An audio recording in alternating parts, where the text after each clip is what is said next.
pag-check ko sa mga breeder ko dyan, meron na naman ng itlog na isa. Bago pala siguro mga 3 days pa yun. Hindi mapagkuha ko, medyo napagpag konti yung iba ng eggs. So, ginawa ko, sayang nung ito yung breeder na sinasabi ko yan. Kasi yung bago lang siguro, wala pang mga, tingin ko mga 3 days pa lang itlog nito. So, iniwalay ko na siya kagad dahil nga para iwas stress. Kaso ang problema yung ibang itlog niya, may konting napagpag. So, ginubuti na lang, meron akong incubator. Yan. Nilagay ko yung ibang itlog yun na nahulog dito sa incubator na to.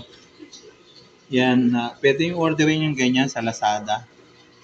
Nasa, I forget magkano ba yun, nasa 400 yata yung price niya. Yan, ayan yung egg incubator ng ng crayfish. Hopefully, sana mapisa. Sayang din, ilang piraso din yan. Nahulog accidentally kanina. Pagkuha ka dun sa buried crayfish. So, yan yung incubator. Buti nakabili na ako ng maaga bago pa nangyari. So, yun. Dito ko nilalagay sa bagong tank yung buried female ko. Ayan po siya ngayon. About 3 days pa lang eggs niya. Accidentally na hindi ko naman alam na may buried pala.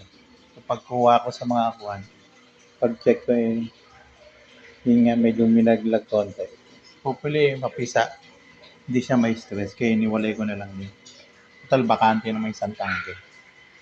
Then, kahapon yung yung mga trainings, nandiyan dyan. Yan, nilipat ko kahapon, nandiyan dyan. Then, ito ngayon, nandito yung third batch. So, if ever, yung kanyang ito ay magiging fourth batch na yan. Kaapat na batch na mga trailings. Hopefully, success yung pagiging niya.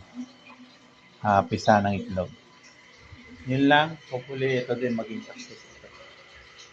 Yan. Bili na kayo sa mga wala. At least pang emergency, meron kayo magagamit. Thank you for watching, guys, and have a nice day.